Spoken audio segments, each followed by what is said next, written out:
From the shores of beautiful Lake Coeur d'Alene in the heart of North Idaho. From the shores of beautiful Lake Coeur d'Alene in the heart of North Idaho. And international guests discuss their topics on our forum. The North Idaho College Public Forum. With your host and moderator, political scientist, Tony Stewart.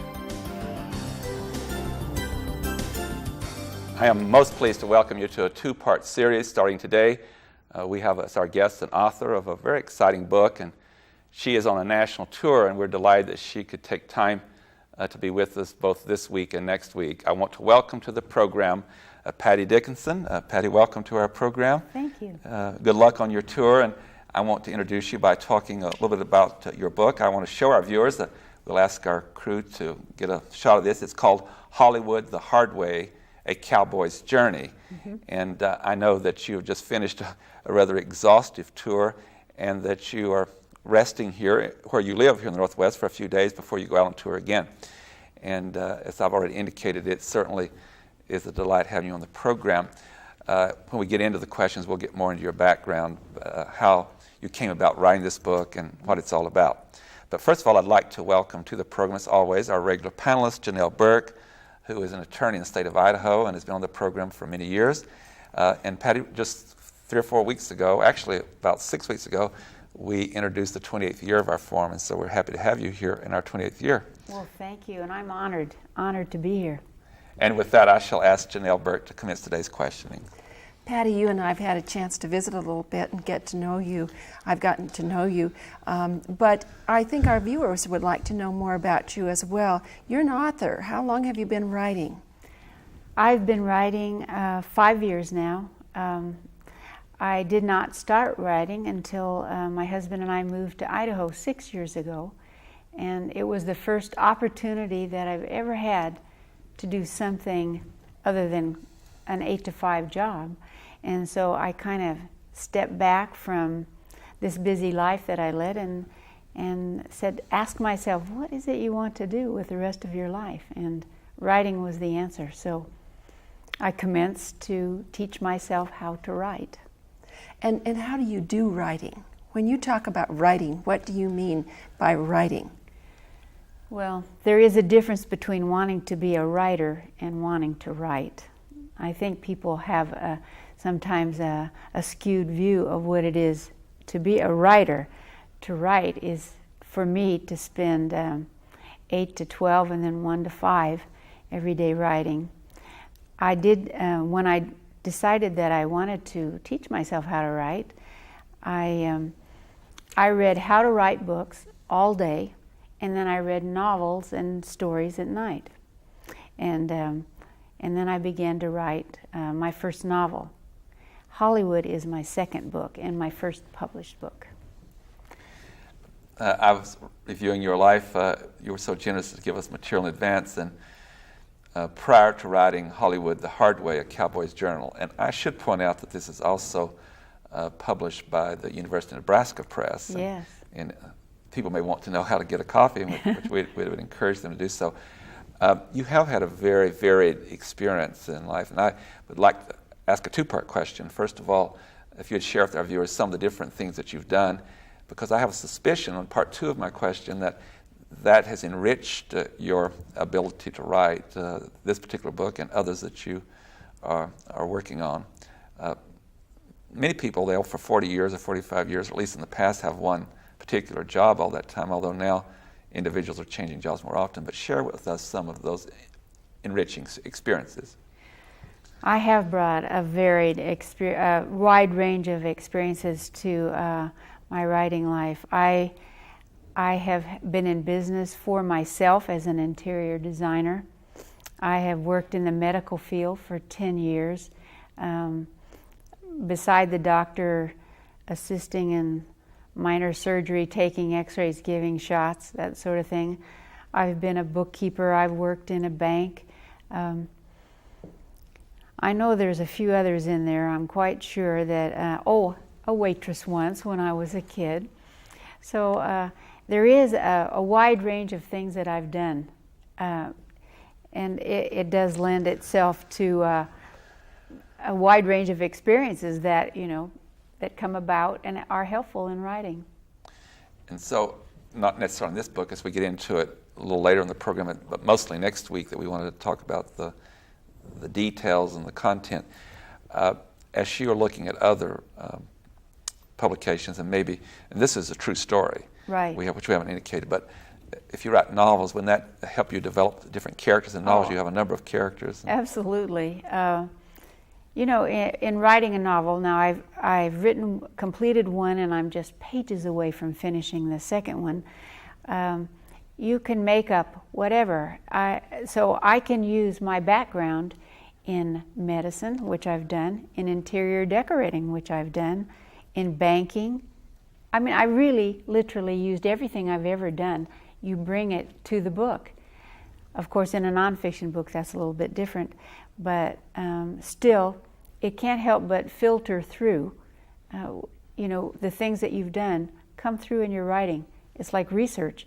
You can research a subject to death, and you might only use a few words, but the knowledge that you gain through that research comes through in your writing. It's the same with life's experiences.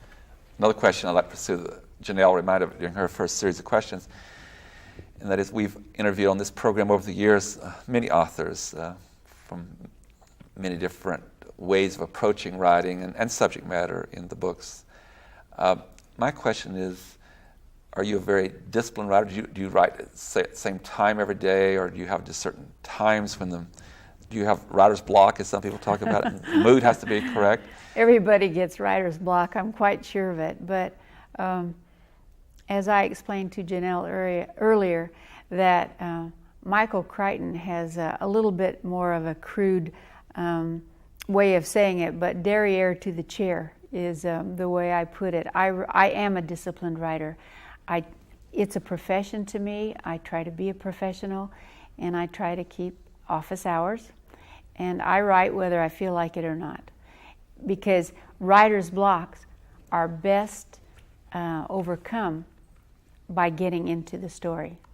And so I don't know how people turn out the kind of production I do. I've completed 3 books in 5 years, if they just write when they feel like it, because there are too many times when you don't feel like it. So I am disciplined, and I keep office hours, and so that's how I've been able to do it. When I hear your statement, I think that some days are easier than others, and I would assume on some days that you're able to accomplish more than others. Absolutely. I'm a morning person. This is something I really wasn't quite aware of, but I am more creative in the mornings. Between, say, 7 or 8 o'clock and 11 or noon, I'm much more creative. And in the afternoon, I tend to lag a bit. And so I've learned to take advantage of that and use that creative. One thing, it's kind of interesting that I found out too, that I have an exercise, it's a bedroom that's next to my office, and I've equipped it with exercise equipment.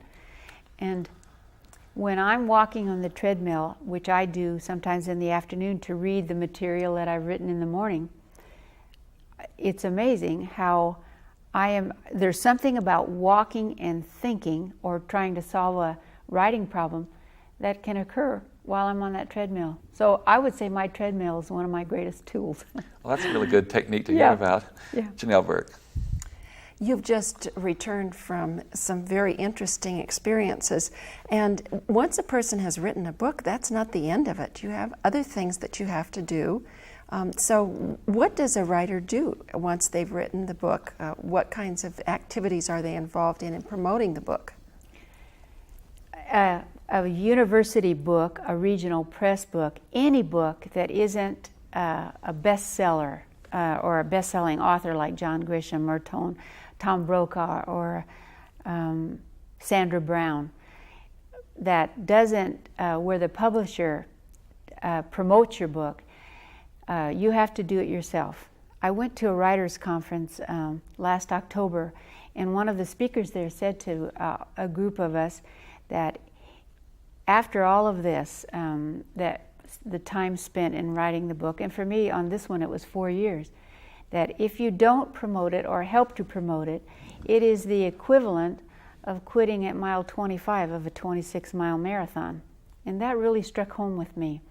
And so I decided that since this is a true story, that I could go back to where the story began and market it that way by doing a book tour.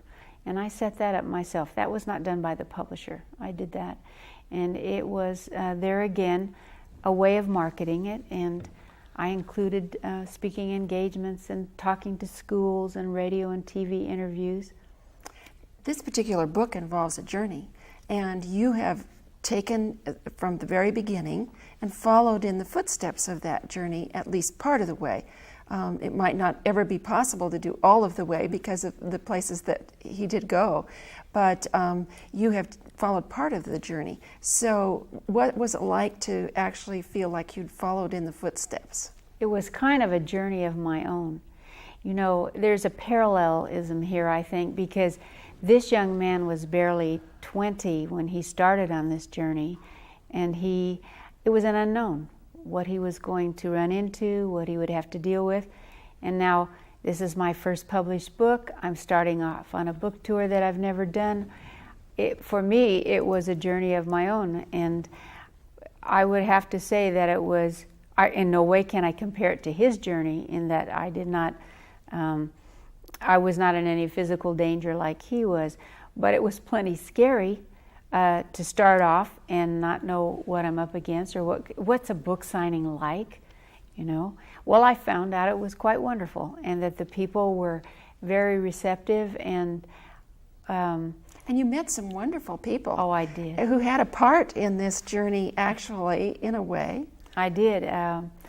I think it was really wonderful. Well, the man that I wrote about went along with me. I want to say that he accompanied me to 6 of the signings, all in Oklahoma. I mean, that's his home state, that's my home state. And so we went to these various cities, and I'm not kidding, it surprised Nebraska Press. They were just astounded at the success that we had. In Tulsa, they expected to sell 50 books, and the people were lined up, and we sold 70. I fortunately carried around a backup supply in the trunk of my car, and it was that way all along the trail there. It was wonderful, and the people that we met, that's what really made the book tour fun. There was a young man in Tulsa I will never forget, who heard me on the National Public Radio show from Tulsa.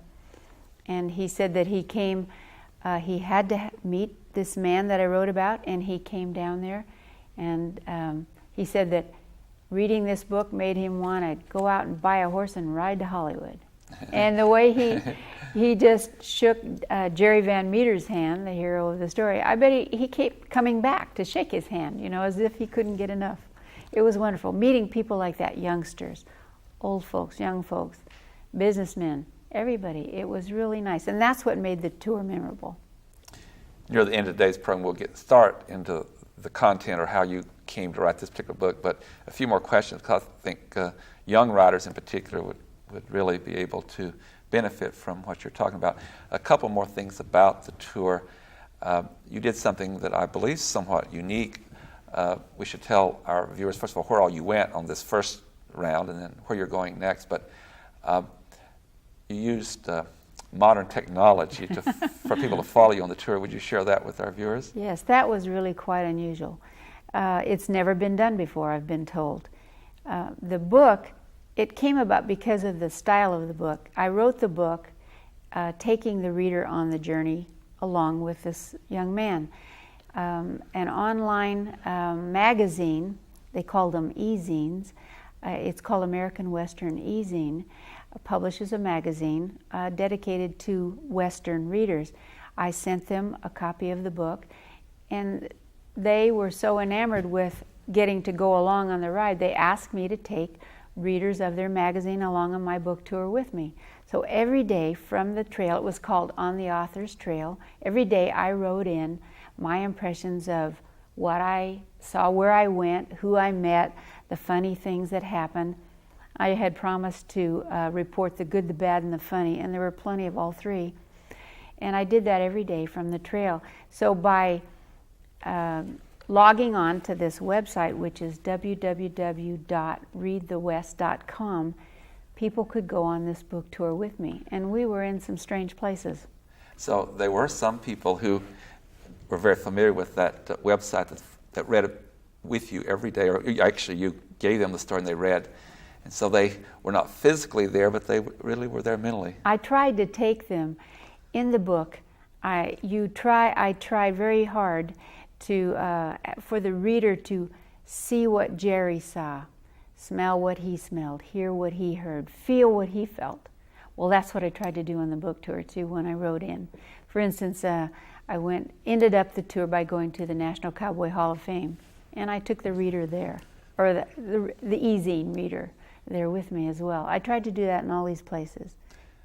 You already identified that you were in Oklahoma. Where else did you go on this first book tour? Well, there were, we started out in Oklahoma City and did a big circle in Oklahoma, ending up in Clinton, Oklahoma, which was where Jerry ran into Route 66. And then we traveled into the Texas Panhandle, across the entire state of New Mexico, into eastern Arizona. Springerville, Arizona is in the White Mountains in northeastern Arizona, the high desert country. And then retraced my steps through Socorro, which is also one of the towns that he visited. And then the last book signing was in Amarillo, Texas. Now, you're going to go on another tour. Well, actually, when this program airs, you've already been on another tour. We have a delayed time before it airs, but we'll tell our viewers that we're taping this program on the last day of September in 1999. Where are you going now? Oh, well, I'm going to do one here in Idaho, hometown, as it were, and then I'm going to go over to Montana and do one from Kalispell, which is where the hero of the story lives now. Then I traveled to California to do two in the Central Valley of California, Fresno and Visalia, California. And then the last one will be at Barnes & Noble in the Spokane Valley Mall, and that's on the Saturday after Thanksgiving, which I think is the 27th of November. Thank you. Janelle. Well, you've had a great time with this, but this is a book that you very much wanted to write. What piqued your interest? What got your interest in Jerry Van Marter's story? Well, I was born in Oklahoma. I was raised on stories about cowboys and deeds like that. My grandfather, and my last name is Dickinson. My grandfather's name was Dixon. It's kind of confusing, but my grandfather, my maternal grandfather, was known as Wild Bill Dixon. He was a part-time sheriff. He was half Cherokee. He was just as tough as they come. And I was raised on stories about his exploits and men like him. So I went, when I heard Jerry's story, it was almost like reaching into my own past, like connecting with something. And who knows why some people are intrigued by a story and others are not. I was on my way to a writer's conference, and there was a lady with me, and when we both heard about the story at the same time, she just tuned it out, and I was just mesmerized. What accounts for that, I'm not sure, other than the fact that I was born in Oklahoma. The man that I wrote about is born in Oklahoma, and this is it is a Wild West story. Perhaps that's what interested me.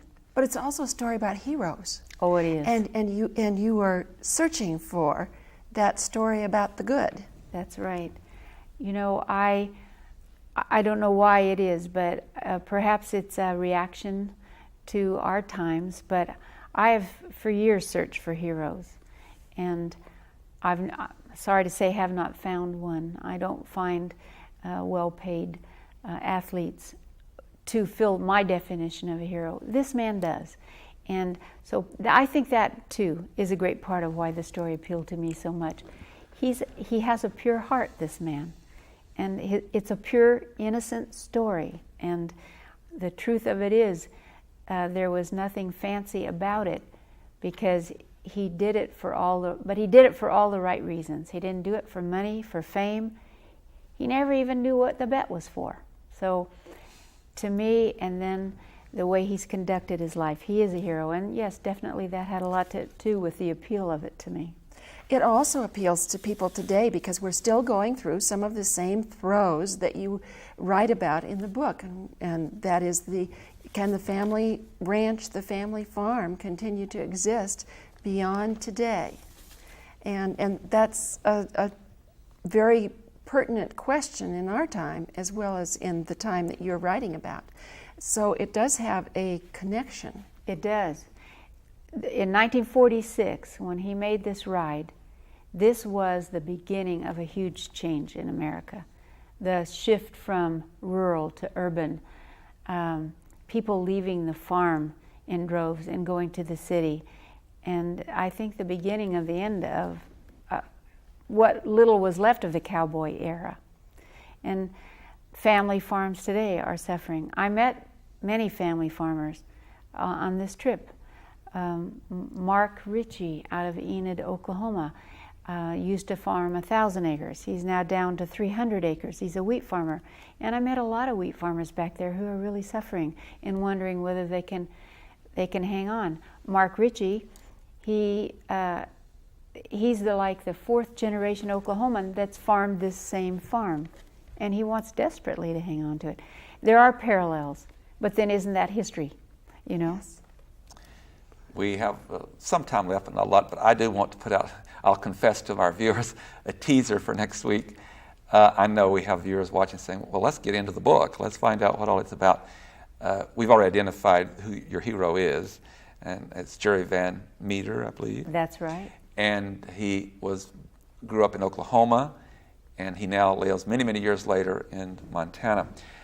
Would you, just to get us into this process, would you tell that wonderful story, which is beginning your book, about this young man at age 20 took this journey, but there was a discussion that went on that caused him to make that decision. Would you share that with our viewers? It's quite unique. His grandfather and his grandfather's lifelong friend. His grandfather's name is Rollo Goodnight. The lifelong friend is Frank Pistol Pete Eaton, who's quite a famous man in Oklahoma.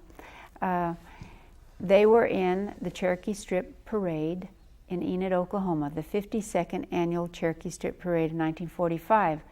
The main entertainment for that parade was Jimmy Wakely, a Western movie cowboy, a singing cowboy like Gene Autry and Roy Rogers. A lot of cowboys famous came from Oklahoma, like Roy Rogers. Right, absolutely. Well, Jimmy Wakely was back there entertaining, and he was a friend of Rollo Goodnight's, Jerry's grandfather. And he happened to say to him, gee, your way of life is disappearing. And he believed that, he foretold of the changes that he saw, because he was living in Hollywood at the time. And he told Jerry's grandfather that he thought their way of life was disappearing. And then he made the comment to him, this is sitting on the porch of Jerry's grandfather's ranch, the Bar R. After dinner, he said, and besides, there's not a cowboy around anymore worth his salt that could sit in a saddle for 1,500 miles like you, Rollo Goodnight, and Frank Pistol Pete Eaton did. Well, Rollo took offense at this. He was 75, Frank Eaton was 85. They'd been cowboying, they called it, for 60-some years, and they didn't like hearing that their way of life was actually disappearing.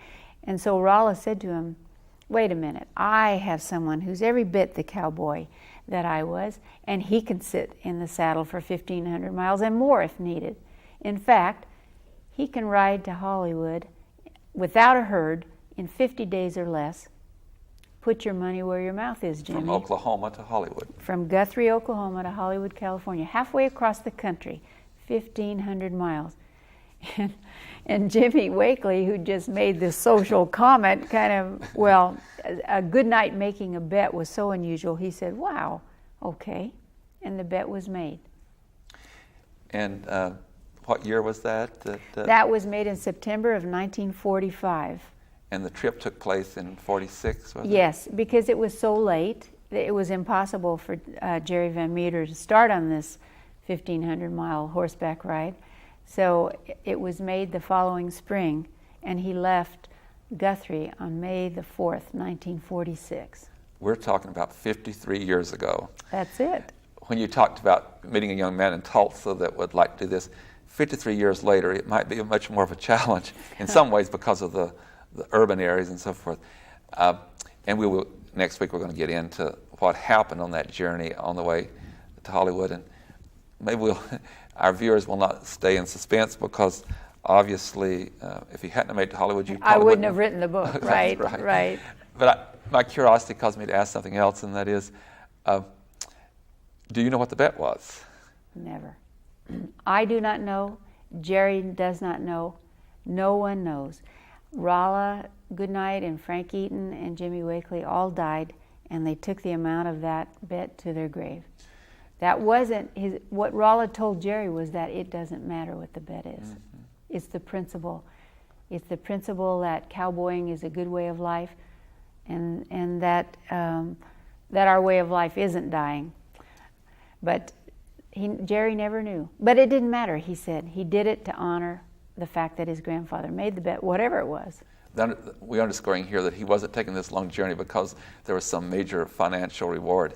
It was he got nothing from it. Nothing from it at all. Janelle Berg. Well, can you explain a little bit what life was like on the Bar R at that time? Well, they had 800 head of Herefords. They had 5 ranch hands. Jerry was the foreman at that time, and life centered around these cattle, shipping them, branding them, all the things that they do. And it was a hard job, quite a physical job.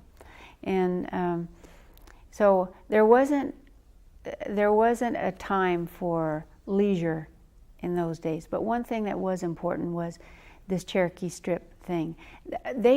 I guess if you were to describe them in terms of today, they were professional cowboys. They took a great deal of pride in what they did, and it meant a lot to them to maintain that. And they wanted to pass that on to Jerry, and he was quite willing to do that. This Frank Pistol Pete Eaton, he is the man who is the mascot for the Oklahoma State University Cowboys. That likeness, that 10-gallon hat and the big droopy mustache and the braids, that's the man. And he was a big influence in Jerry's life, as was Jerry's grandfather. What a good note on which to bring the program to conclusion. Patty Dickinson, we have great news for viewers who turned in late. You'll be back with us again next week, and we're going to take that journey from Oklahoma to Hollywood and see what happened to him that was dangerous and was also exciting. And I'll also throw another teaser out in the fact that he had some problems at the California border, and we shall share that next week. It's a pleasure to interview you. You're very easy to interview. You're highly informed, and I think it illustrates how you are writing too, in the way that you can articulate. Ladies and gentlemen, I hope you've enjoyed our program. I'm sure you have, with our guest dealing with her exciting book of a young man journeying from Oklahoma to Hollywood 53 years ago. Please join us again next week at the same time when we will pick up this conversation with our guest, Patty Dickinson. Until then, please have a good week. I am Tony Stewart.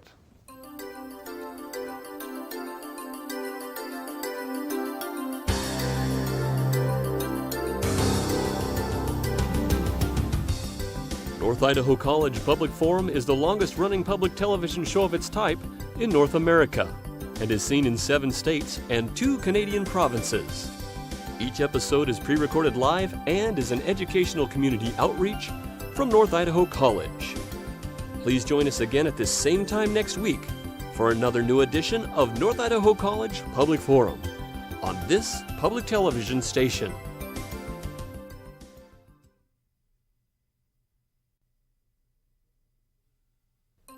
From the shores of beautiful Lake Coeur d'Alene in the heart of North Idaho.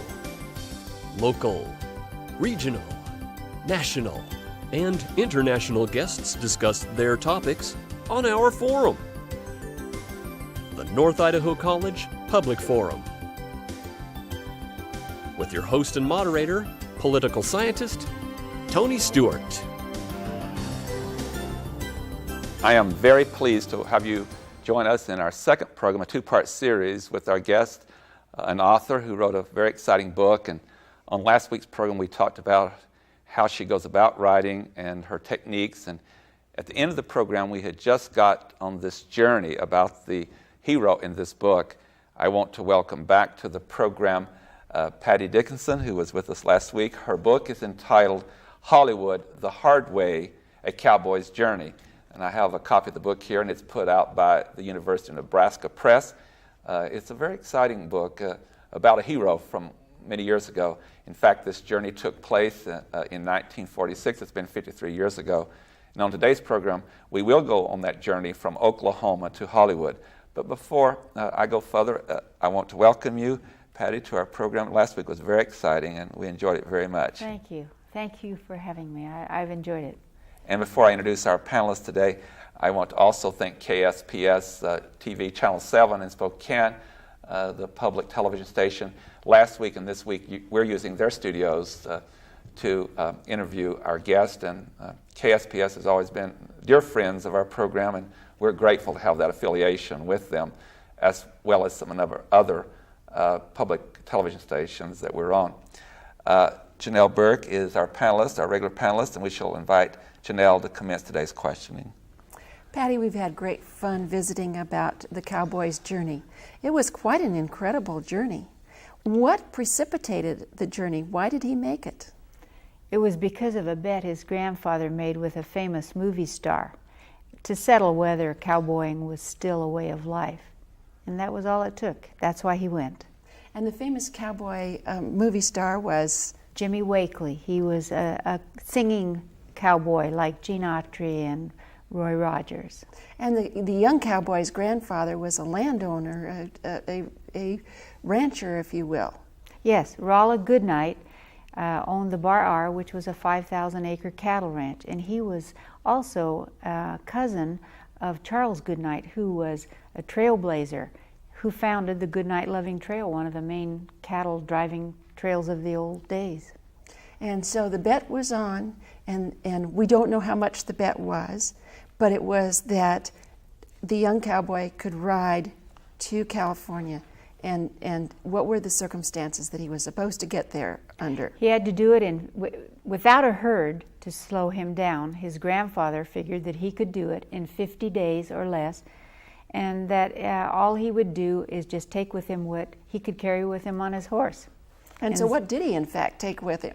That's rather interesting. Yeah, he had a coffee pot and some beans. He had some spices that his mother threw together. He had a rain slicker, and he had some sort of a bucket that which he could give water to his horse or gather water. A few canned goods, but mostly he cooked along the trail, just like they did in the old days. And he also wore some six-shooters, I understand. One six-shooter. Frank Pistol Pete Eaton, his grandfather's friend, gave him one of his Colt 45s. And this was a very, very famous gun. Frank Eaton had shot the 6 men who took part in killing his father with that gun. It had 6 notches in it, and he gave it to Jerry to take. And why did Jerry take a gun? In those days, and as a foreman of the Bar R Ranch, Rolla Goodnight, Frank Eaton, they all wore holsters and 6 guns. They wouldn't think of not wearing them. It was just part of the uniform of being a cowboy. But he took it on the journey because of not knowing what he might run into. And as it turned out, he used it.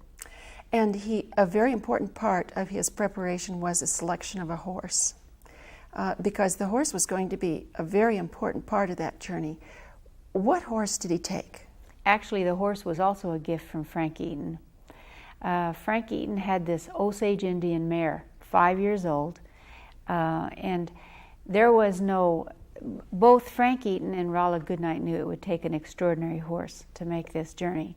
And Frank Eaton, this was his horse, and he gave her to Jerry, saying that she can get you there.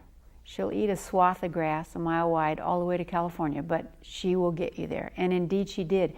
And she was an incredible horse. And just a quick note of research that goes with this, I as a non-horse person was curious as to where would a horse get that kind of endurance to go 30 miles a day, every day, for 49 days. And the research turned up that true Indian ponies have a heart half again as big as a regular horse, and their red blood cells per unit of measure are significantly higher than a regular horse. So this horse was kind of what you would call, what in my uninformed opinion was the heavy-duty industrial type horse. And there used to be a saying in the land run days, if you don't catch an Indian pony in the first couple of miles, you'll never catch them. And that was because they had this fantastic endurance, and that's what she had. And if it weren't for her, he would never have made it. So in your comments, I hear you saying that Jerry Van Meter, the man who went, and the horse that went, there were two heroes. There were. It was a great story of human beings and their friends, animals. Yes. Start us out, was it Guthrie? Guthrie. Guthrie, Oklahoma. Now our viewers can travel this route 43 years ago. Take us through some of the places of the route, how you got from Oklahoma to California. Well, picture, if you will, it's May in Oklahoma. The wheat's about knee-high. There's always wind in that part because these are the plains. He strikes out southwest from Guthrie, cross country, and he meets up with Route 66 in Clinton, Oklahoma. You know, he'd always heard about that. That was a famous highway. He traveled away from it, like a mile or so off of Route 66, straight west to Amarillo, Texas. And then he dropped southeast for a bit and camped out one night in Palo Duro Canyon, which was the ranch of Charles Goodnight, in a way, a man who affected greatly his life. From there, he went through Clovis, New Mexico, across the Rockies, the Llano Estacado, the high plains of New Mexico. He traveled across that. Then the Rockies. He traveled down into the Rio Grande Valley in Socorro, New Mexico. And then he started eastward on the Continental Divide. And he went through these little towns, Magdalena and Dattle and Quemado. And it's wonderful because I traveled through those towns. I followed his route along there. And it is incredible country, just incredible. They call the skies of New Mexico enchanted, and they truly are. It's a wide open country that's really not what I found all that much different today than it was when he probably rode through. But he went into the northeastern part of Arizona in the White Mountains, then down to Phoenix, then across the desert from Phoenix to the California border. And there he ran into some major trouble. Of course, in where he went in these towns, he's had some major trouble already. But why did he have trouble at the California border? There was an interdiction. This is a word that Jerry never heard before. I'd never heard it before when he told it to me. I had to look it up. There was an interdiction against bringing horses into California. That means that for whatever reason he did not understand, they would not allow any horses to come across the border. Must have been a disease warning or whatever. And they turned him back. This officious border guard told him, "You're not riding that horse across this border." Well, what a dilemma. He's 1,250 miles away from home. He's worn out. He's probably lost 25 pounds, his horse even more. And he is 250 miles away from his destination. And he wants to win that bet. So what does he do? He sneaks upriver about 15 miles. And this border guard told him that if you get caught, and the law enforcement agency that would be enforcing that interdiction was that California Highway Patrol. And this border guard told him, if you get caught, they'll impound your horse, you'll probably never get back, and you'll get thrown in jail. He was terrified. But his desire to win the bet and keep his word was stronger than his fear.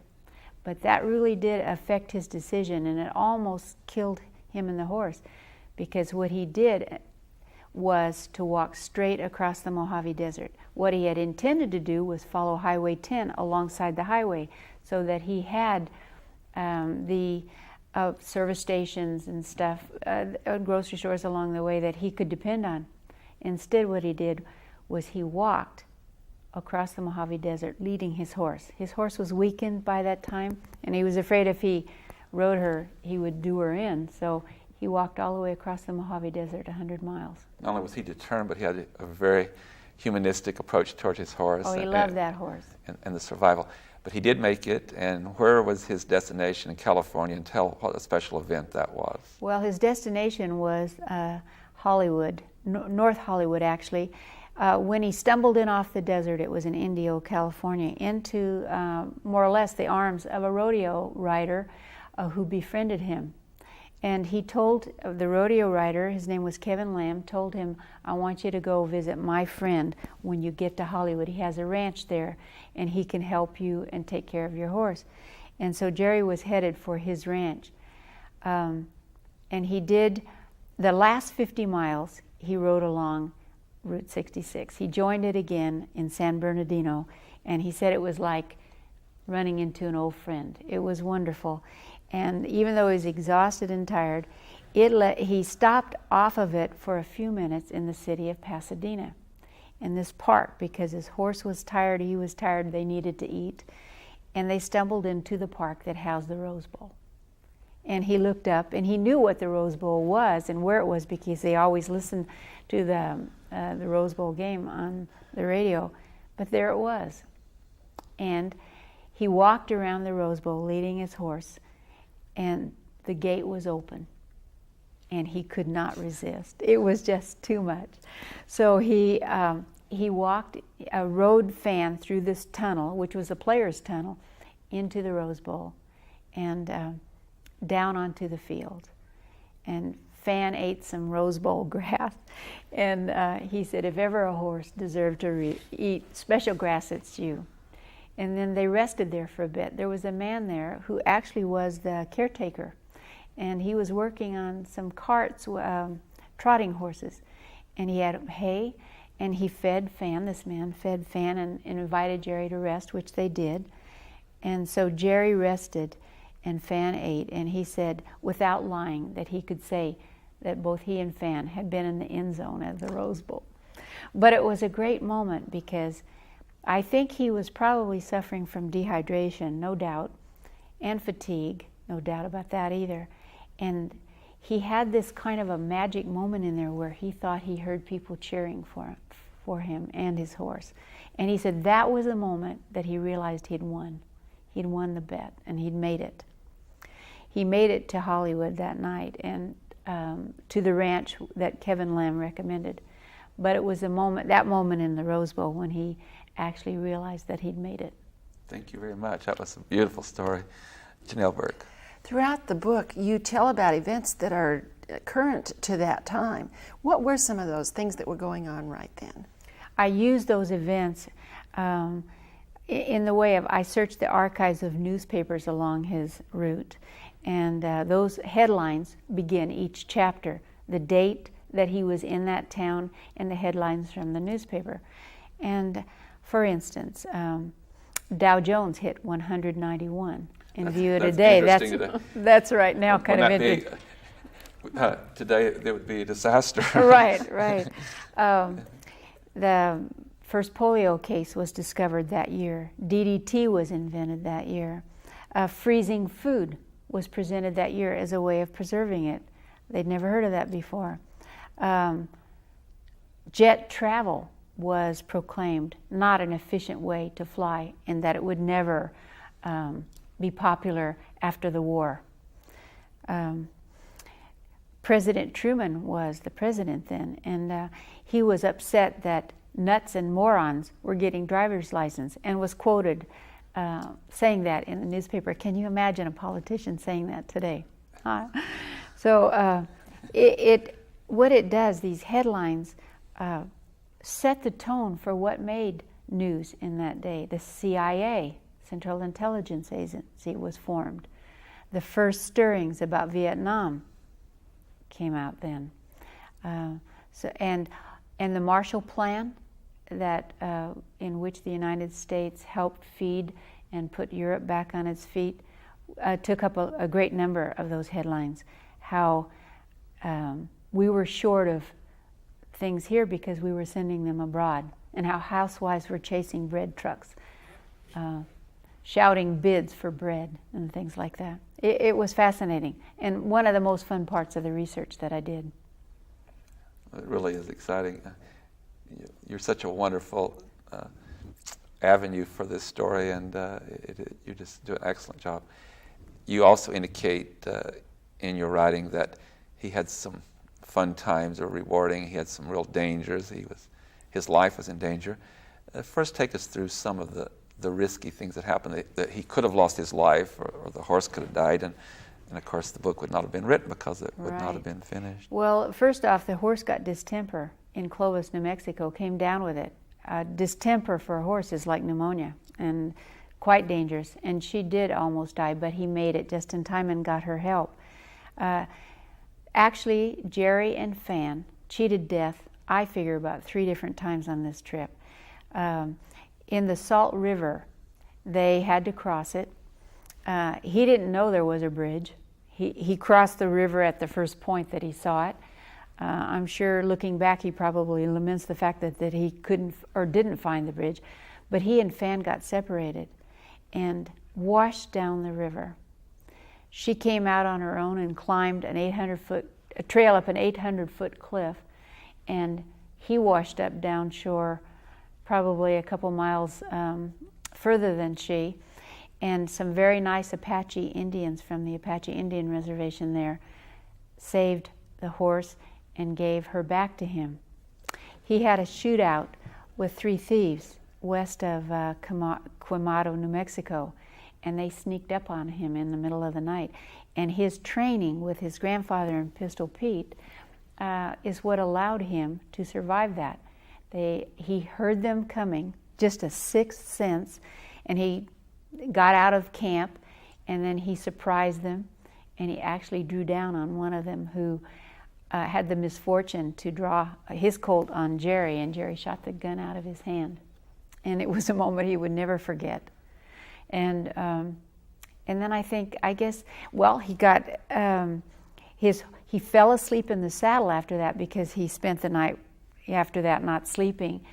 His horse picked the spot to stop, and it just happened to be in the middle of a Mustang freeway on the way to a lake, and so he wakes up with this herd of Mustangs coming upon him, kind of slammed him back against this rock wall.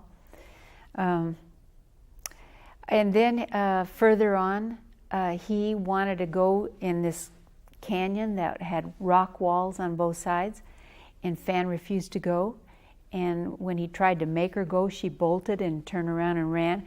And about the time she bolted, the rocks fell in.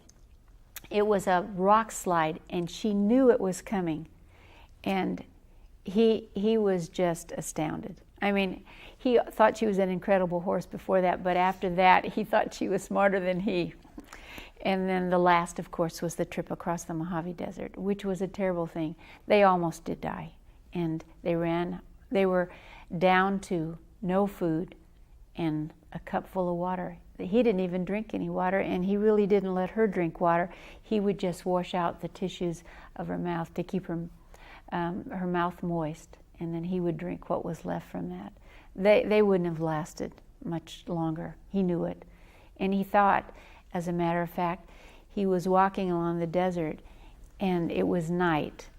And he was just hoping the horse wasn't going to lie down and give up. And all of a sudden, the desert floor changed. But he didn't realize that. It's dark.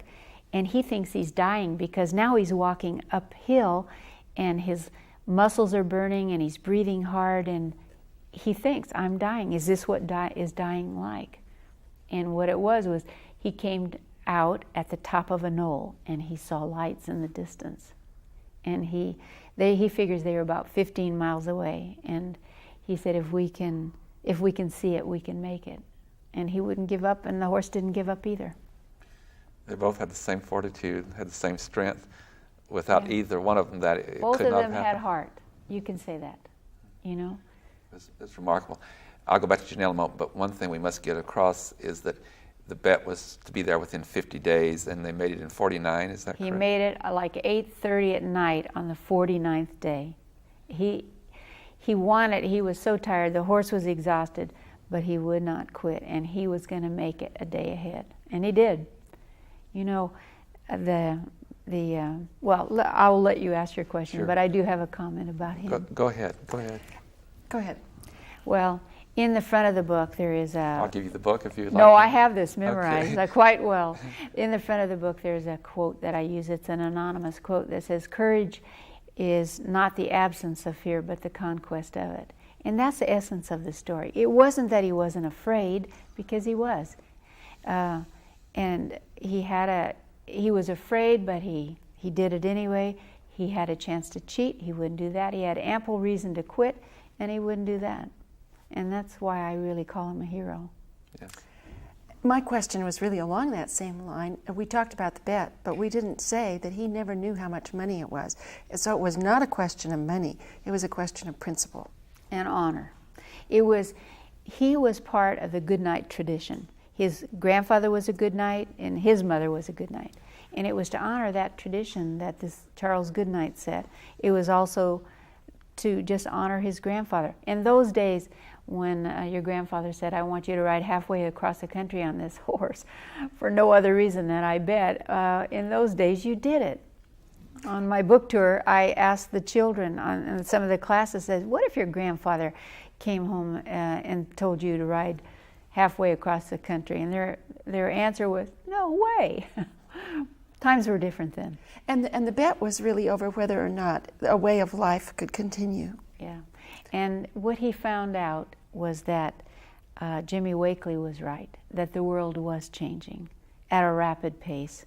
But what he did in the process was to prove also that his grandfather was right, that honor and tradition and integrity, all those things do matter. Let's come up to now. What an exciting journey. But your hero is still alive, very much alive, went with Yes. you on your Oklahoma tour. Yes. Lives in Montana. Yes. Tell us something about his life today. I know you've spent many hours with him. You interviewed many, many times for this book. Yeah. First of all, let me just back up to say one thing I'd love for you to share is how modest he is and how that was a challenge for the book. Yes. He is the quintessential cowboy. He is so modest that it was really difficult. I would say the most difficult part of writing this book was to get the story from him other than a travelogue. I rode from here to there, the weather was nice, the mountains were pretty, the sun was out, whatever. That wasn't the story I wanted. That was not the story I envisioned. But that's the story he thought I wanted. And so getting him to say he was afraid, that one night he howled like a wolf after this run-in. I mean, these were all things that are very difficult to get a man to tell a woman about. But when he did tell me and open up with his feelings of how he felt along this, how that one of the biggest things that he had to overcome was loneliness. And believe me, out there, even getting out of an air-conditioned car and standing by the roadside to see nothing in front of you, nothing in back of you, I can see where loneliness would be. But he's very much alive. He lives in Montana. He is retired now. He's surrounded by family. He goes out and rides once in a while, not as often. But I went over in April and we went out on a ranch not too far from where he lives, and he got to ride. And actually the horse looked very much like Fan. But one nice thing is, out his front window, he sees the Rocky Mountains. That was really, that mountain range was what scared him the most, crossing it. And it's kind of ironic that there it is out his window. To remind him. Yeah. We don't have much time left, but I know viewers wonder what happened to the horse. Well, I assume that did he or did he not go back to Oklahoma, Jerry himself? Jerry went back to Oklahoma after he spent about 5 or 6 months in Hollywood, and then went back to Oklahoma. And what happened? The horse came out fine. She recovered from this terrible journey and the weight loss and the dehydration. She did recover, But I'm not going to tell you exactly what happened, except to say that she came out of it fine, loved and pampered and just like a new penny. She came out of it just fine. But you have to read the book to find out exactly what happened. Oh, that is very clever as an author. I don't blame you for doing that. But anyway, both of them were fine. Yes. They both were heroes to you. And in the short time that we have left, something else that you said I think is very, very significant, and that is what are the inner strengths of a person like this particular gentleman. You've talked about courage and overcoming fear. Just describe in a way what you think that best defines he as a person. He is a person who, to him, he's a simple man. He's not a complex fellow, but to him the truth is everything. Modesty, integrity. You know, we had to prove this story to Nebraska Press, you know, or they wouldn't publish it. I mean, and that's good. I was happy to do that. But so proving a story that took place 53 years ago proved a challenge in itself. But honesty and integrity, and I guess what really describes him, and I think means more to me than anything, is the fact that he doesn't give up. And he exhibits that to this day. He's not in good health. You don't hear it. You don't hear him complain about it. He just keeps on riding, you know. He's just a man that way. And to me, it's the qualities those qualities right there that made him make the journey. What a great way to end this 2-week program. Thank you, Patty Dickinson, for being here with your book, Hollywood, The Hard Way. Ladies and gentlemen, I know you've enjoyed this 2 weeks. It's been exciting for us, and I'd like to invite you to be with us again next week at this same time when we will discuss another issue. Until then, please have a good week. I am Tony Stewart.